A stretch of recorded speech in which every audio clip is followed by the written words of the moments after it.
Okay, Judy, it's all yours.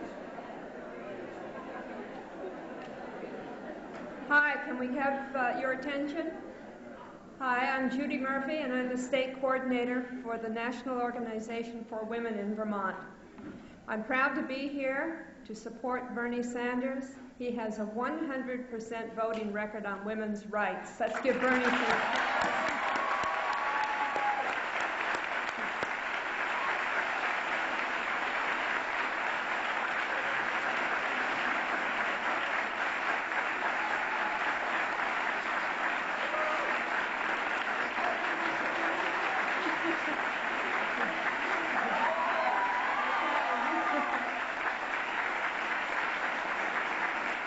I think on that note, I'm going to close. I needn't say more. He's just a terrific candidate. We support him because he's an effective leader. Bernie's priorities are our priorities, and I urge all of you to vote for Bernie.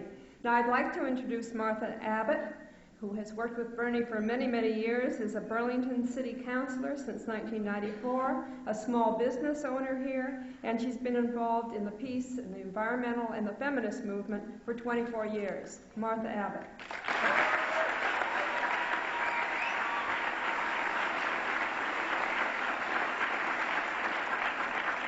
Thank you. Thank you, Judy. One of the things about Bernie that is so wonderful is that he doesn't just do this in a vacuum, but he encourages and supports other people to build a progressive movement. And as a result of that, we have 3 very active political parties here in the city of Burlington, and Burlington has benefited wonderfully from the Progressive Coalition here. We also have 4 progressive and independent candidates to the state legislature who I would like to have stand up as I introduce them today. One of them is not here, Terry Bericius, who is running in District 7-4. And is Steve Hinchin here, who's running in District 7-2? Steve, are you here? Okay. The other 2 are here, and I would like to introduce them very much because they have both given me personally and politically a huge, tremendous amount of support in my work and done wonderful work of their own. And they are Dean Corrin and David Zuckerman, who are running for the 2 seats in District 7-4.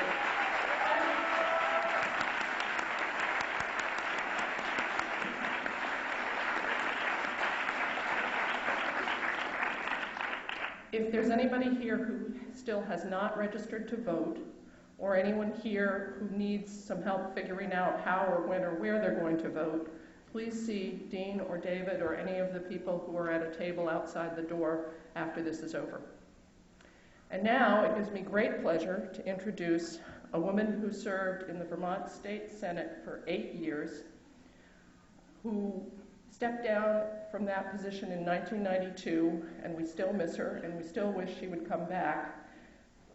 In the interim, she founded the Women's Union, which has been very active here in Burlington and on this campus, which has really mobilized women around the issues of fighting workfare and some of the provisions in welfare reform that have been so detrimental and such a hardship for so many people in our state and nation. She's one of the people that I have utmost respect for. I've recently been at a forum with Sally Conrad where she speaks about her positions from an ethical point of view, and I find that when she does this, the people who are her allies in the room feel extremely proud and kind of stand up and feel wonderful about the work that they're doing. And her opponents and the people who are on the wrong side of the issues about women and many other things kind of get a little droopy and try to slink out of the room. And she does it with style and grace every time. And without further ado, Sally Conrad.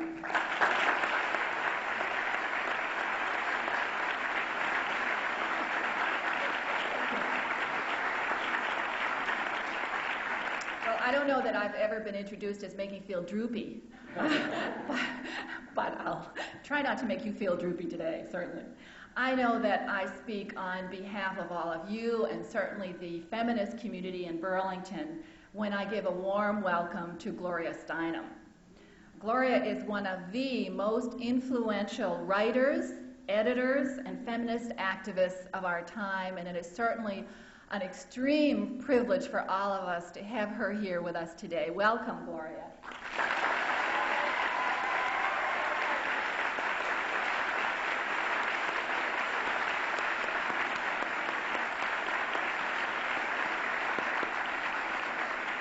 Bernie will be introducing Gloria a little bit later, but first I want to say a few words about him. As we know, to be a feminist, a person does not have to be a woman. In fact, we all know women who are not feminists. In my opinion, a feminist is a person who challenges the power structure of this country.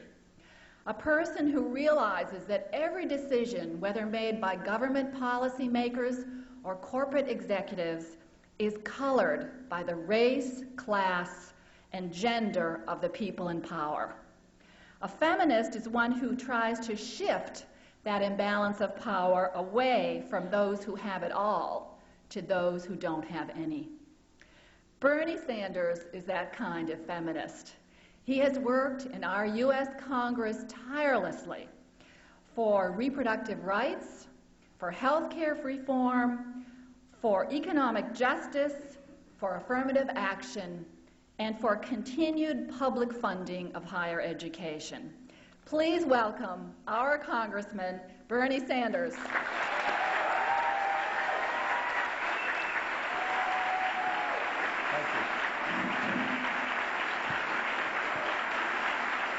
Thank you.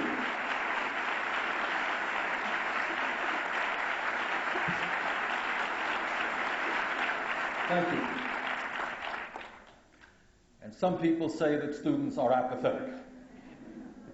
It is great, absolutely great, to see so many of you out here today to hear certainly one of the outstanding figures of the latter part of the 20th century, a woman who has done as much as anybody in this country in fighting for social justice and women's rights and making us aware of what the word human dignity means. Before I introduce Gloria, let me just say a few words about what I think this campaign is about.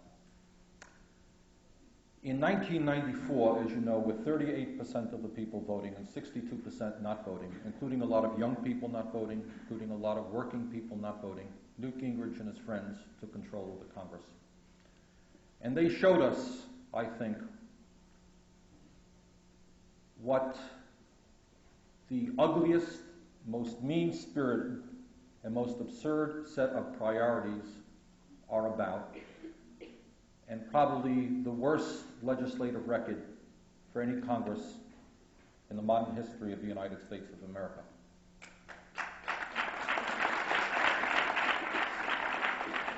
What they told us is that it is okay to give huge tax breaks to the wealthiest people in this country and to the largest corporations, and at the same time cut back on Medicare by $270 billion, which would mean in 7 years that low-income senior citizens would have to pay $500 a year more for their Medicare premiums. What they told us is that it's okay to build B-2 bombers at $1.5 billion a plane that the Pentagon doesn't even want, but then they wanted to eliminate the LIHEAP program, which provides fuel assistance to low-income people and many senior citizens.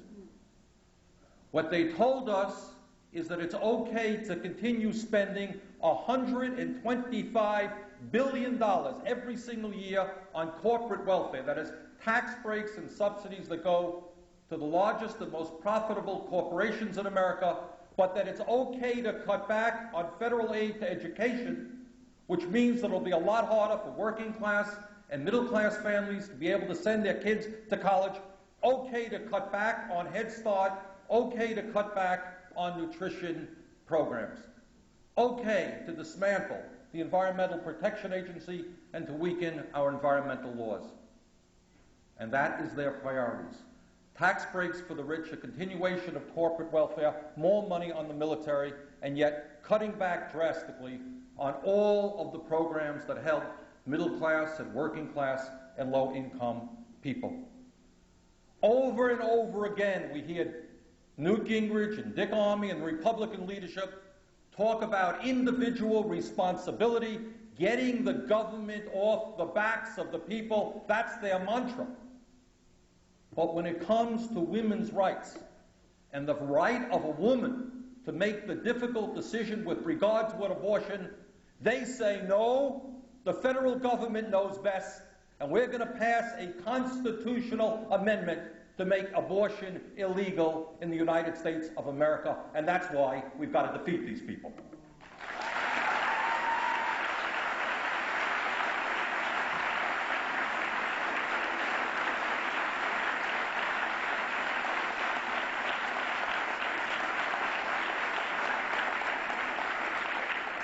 While they are busy protecting welfare to the tune of billions and billions of dollars for the largest corporations in America, many of whom are taking our jobs to China and to Mexico, that's okay. That type of welfare is okay.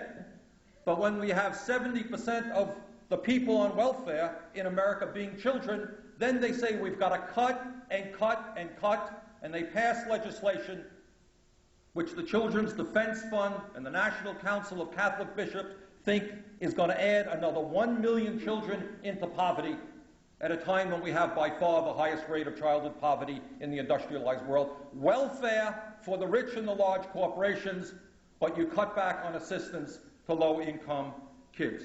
And when we fought very hard to raise the minimum wage, which helps everybody, of course, men and women, but more women are low-income workers than are men, they fought us tooth and nail.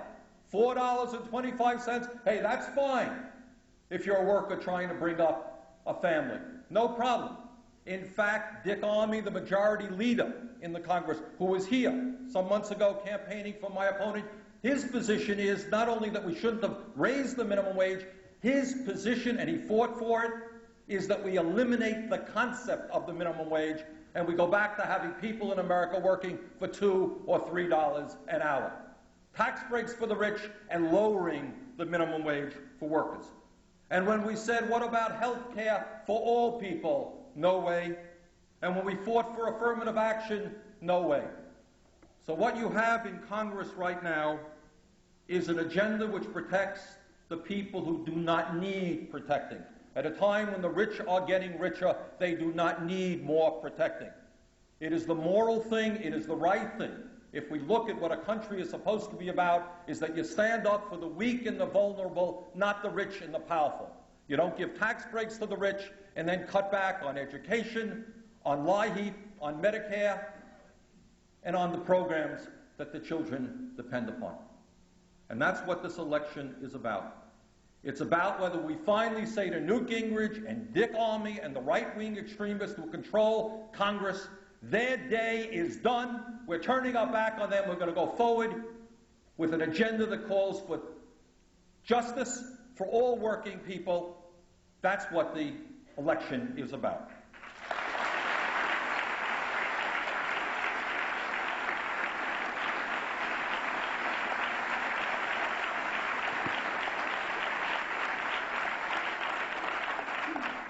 I am very pleased now, and in fact honored, that a woman has come to the state of Vermont to stand with me today and to stand with all of you, who has played such an outstanding role for so many years in fighting not only for women's rights, but for social justice for all people in this country, who has held the banner high that says that America and our government is supposed to work for all and not just the wealthy and the powerful. Today, it is easy to be for women's rights. It's a popular position in many respects, but not all. But 20 or 30 years ago, it was a lonely position. So let's welcome to the state of Vermont today somebody who is a pathbreaker, somebody who opened up doors that had been closed, somebody who has shown enormous courage. Let's welcome Gloria Steinem. Thank you.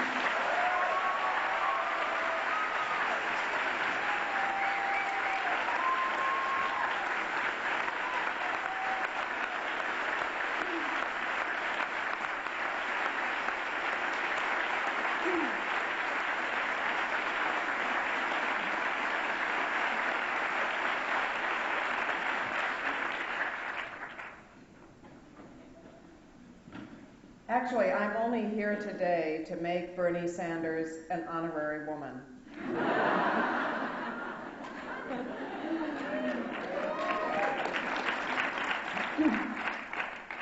And to congratulate him for having survived the 104th Congress.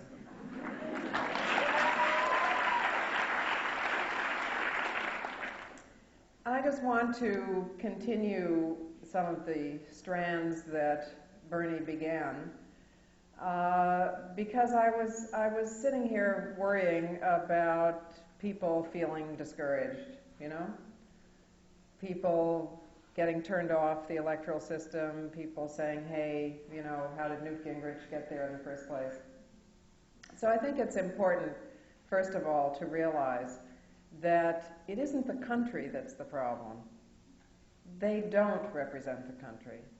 In fact, I went back to public opinion polls for the last 35 years, and though about a third of the country has usually been conservative to ultra-right wing, about 2/3 has been centrist to progressive.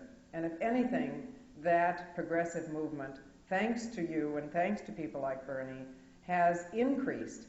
There are subjects in the public opinion polls that weren't there at all 35 years ago, whether it has to do with the women's movement, the environmental movement, the gay rights movement. So in a way, the country has moved to the left, and it's very wrong to say that it has been moving to the right. What has been happening is, unfortunately, that the 1/3 that is more conservative to extremist right wing has been voting more and more and more, and the other 2/3, though growing, has been voting less and less and less. So if you think about the contract on America as we think of it,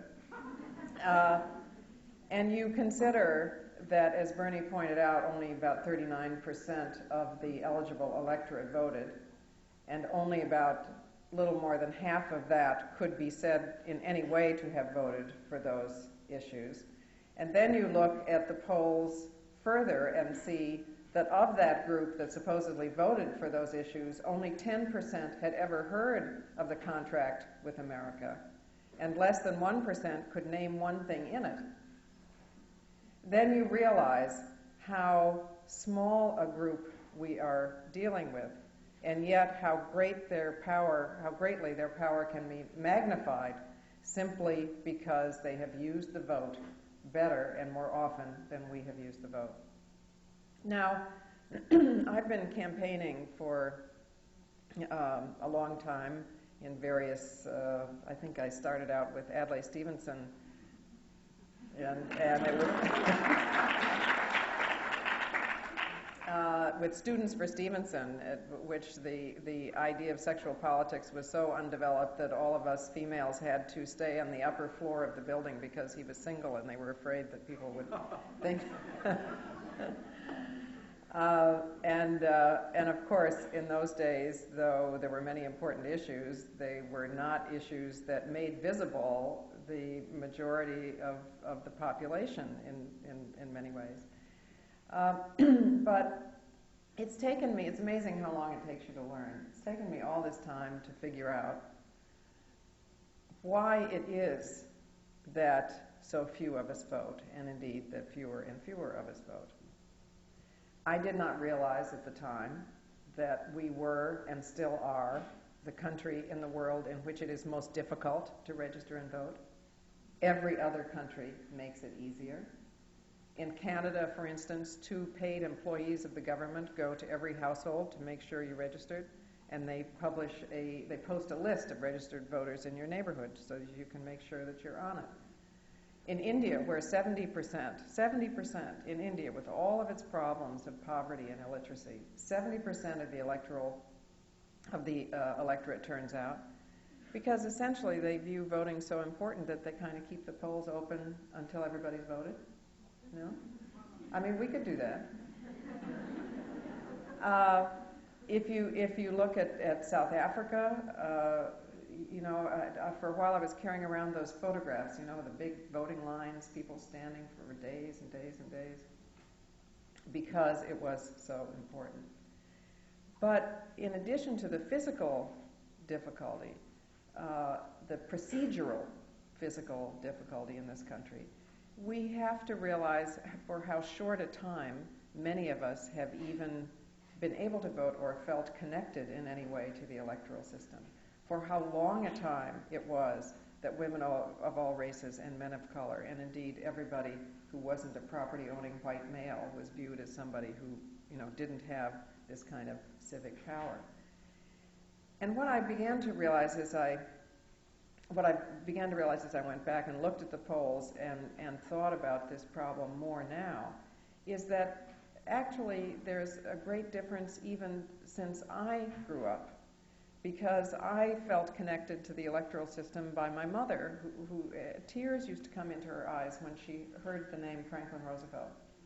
And, she would tell me how poor we had been and how he got us out of the Depression. So, I grew up with a feeling of connection to the electoral system. But I think that what happened in the 60s, when the last physical barriers against voting were torn down, the poll taxes, the crazy literacy tests, the violence and so on, that the civil rights movement took on with such courage. And the civil rights movement did something else of great importance, which was that it turned to the country in the only way that matters, which is by example. We only learn by example, right? It turned to the country and said, voting is so important that we will risk our safety and risk our lives to do it. And it seems to me no accident that it was at exactly that time that this third of the country that is accustomed to making decisions, is accustomed to voting 70 or 80 or 90% of its members because it has power to protect, power at stake, that this third of the country erected a new kind of barrier, a psychological barrier to voting. And that became a kind of mantra that we hear around us every day. It started softly in the Nixon campaign of 1960 and has grown ever since. And that is, the candidates are just alike. Voting is dirty. My vote doesn't matter. And other such messages that we hear. I'm sure we may even say them. We certainly hear them from our friends. I went back to the Nixon-Kennedy race of 1960, which was the first big televised race, as you know. So I looked at that again. And sure enough, there was Nixon saying, Senator Kennedy and I really agree. We have the same goals. We just have minor differences about how to get there. We both care about old people. This is pretty much word for word. Now, in history, those two guys have turned out to be pretty different guys, right? But his tactic of masking the difference was so successful that he came then within 200,000 votes of winning. 200,000 votes nationwide of winning. And, of course, one might say got into the White House later because of the loss of three great leaders, Jack Kennedy, Robert Kennedy, and Martin Luther King. But nonetheless, he almost was elected then because that was the beginning of a very successful double tactic. And the double tactic is that this third of the country gets out its own vote, which is its privilege, and this is democracy. No matter how physically difficult it is to vote in this country, they get out their vote. So we don't have a whole lot of excuse with those physical difficulties, right? And they go around, as I watched Nixon do to Boeing, and say, Air Force One is going to be bought from Boeing here's the tax breaks you're going to get. Disney is going to get federal land in California. Those kinds of promises. And as we have seen the growth of the religious right, a very clear social program, so you go to the anti-abortion groups, which get out 80 or 90% of their members, the National Rifle Association, which wants to to eliminate the ban on assault weapons and all of that, the 9,000 fundamentalist Baptist churches with a voter operation in the basement of every one. Now, this is their right, okay? But they are doing this privately. Someone was just telling me today that there's a film, a completely libelous film of Clinton being sent around in this kind of private media effort. It's not, you don't see it on television, but it's being sent to people's homes. There is a kind of separate media, separate vote delivery system, greatly aided by the Christian right, which didn't trust the mainstream media even less than we do, right? So they constructed their own media, and they get out their vote that way, and then suppress the vote, the majority vote, by these psychological arguments, sometimes quite physical ones too. There's all kinds of incidents of poor people being paid not to register and vote, of people in New York where I live being told by out of work or by off-duty prison guards that they can't register, they're not eligible, they stand by the vote. There are all kinds of shenanigans going around, opposition to the so-called motor voter bill. But there's also this psychological argument that's out there. And I fear that it's greatly aided, inadvertently I hope, by the media. Because the media's idea of objectivity is being even-handedly negative. So they don't tell us the differences between candidates or among candidates and what it's going to mean to our lives. They basically content themselves with taking the claims of one candidate, shooting holes in it, and then shooting holes in the other in order to appear objective. This doesn't help us. It doesn't help us, find out what the differences really are. And finally, there's a third growing influence here, which is negative campaigning. The anti-abortion groups really originated last-minute mud-flinging, when it was too late to respond to. And it actually didn't work very well. It sort of, turned people off the candidate who did it. But they discovered that it did something very interesting, which is that it kept people from voting at all. It made them feel, politics is dirty and so. So I think that in some cases, at least, it's being continued for that reason. By now, over these years, the tactic of making all the candidates seem alike has escalated to stealth candidates at the school board level, people who just don't say, what their positions are, right-wing candidates, and people who just, unlike, at least I think where your candidates stand here, and that's thanks to Bernie smoking everybody out, and making them tell you where everybody stands.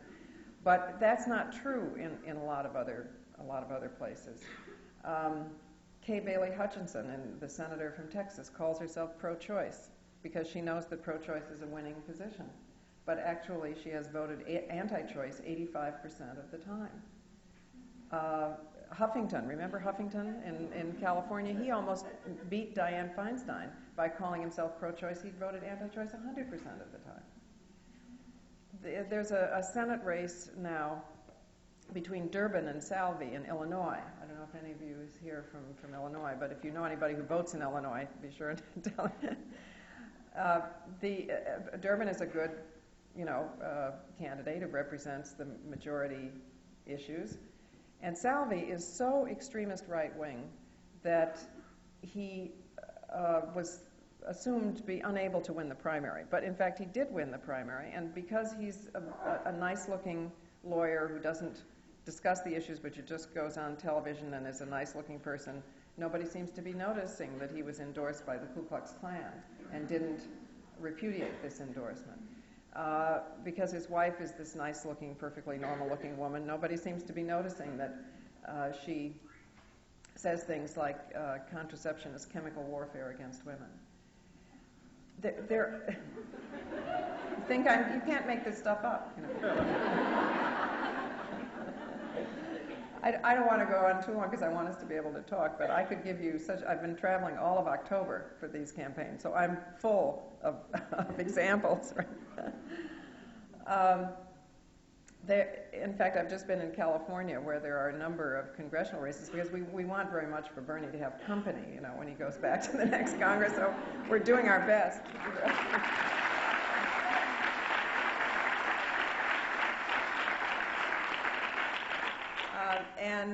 There's Dornan, for instance. Now, the amazing thing is that Dornan, who is you know, bad on every issue you can, and also is very hot and divisive, and you know, I don't know how Bernie takes it.